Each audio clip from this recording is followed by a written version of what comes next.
Қазір мен сіздерге осындай ұннан жасалатын осындай лепкаға арналған пластилинді қалай істеу керектігін көрсетемін.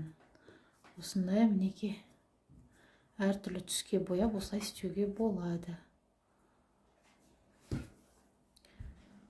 Бұл үшін ыдысқа ұнды аламыз. Соған мындай 3 ас қасық тұз саламыз. Екеуін араластырамыз. Осыған 1 шай қасық шемшігі майды құямыз. Аздап жыл су құямыз. Көп емес. Араластырып тесті жасаймыз.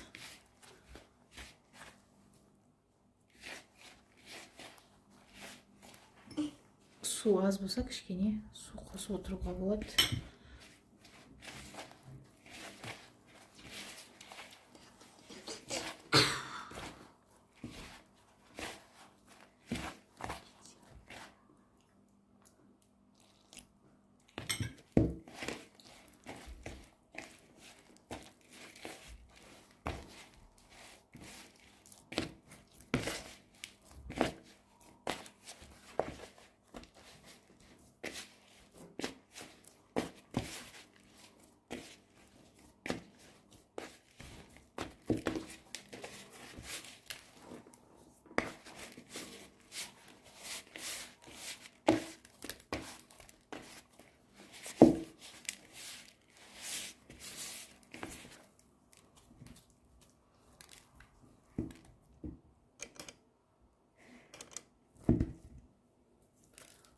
Қолға жұқпайтын осындай қамыр илейміз мінекей.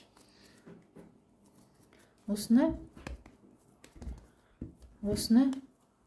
кішкене микроволновкаге 1 минутқа или духовканың ішіне 1 минутқа ұстау керек, өткені шамалы мынау жыбу керек қамыр. Содан кейін гуашпен бояймыз. Гуаш или пищевой краситель қосамыз. Так, 1 минут микроволновкада ұстағаннан кейін қамырды қатты көп ұстауға болмайды, өйткені күйіп қалуы мүмкін, пісіп кетуі мүмкін уже қамыр. Енді оған бояу үшін мынандай гуашты алып, соған араға кішкене су қосып, енді кішкентай қосу керек суды. Соған мына гуашты қосамыз, араластырамыз. Соған қамырды осылай араластырамыз. Қамыр өзі цветі боялады, осындай әдемі түстерге боялады.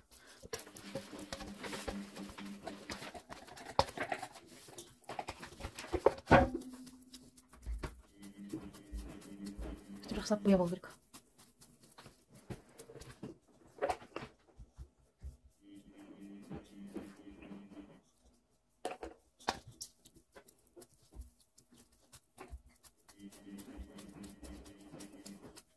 Пищевой красительмен жасаса, мысалы кей балалар ауыздарына салуы мүмкін, сол кезде жеп қойса да оның ешқандай зияны болмайды.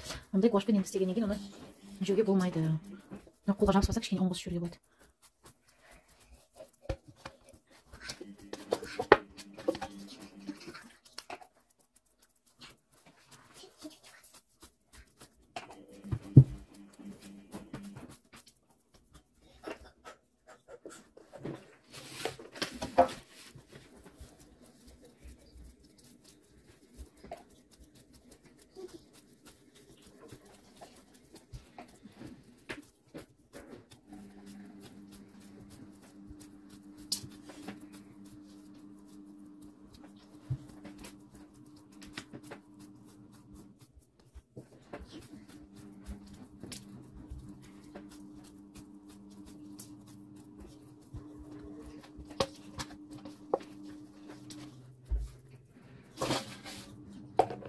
Осындай тесті дайын болды.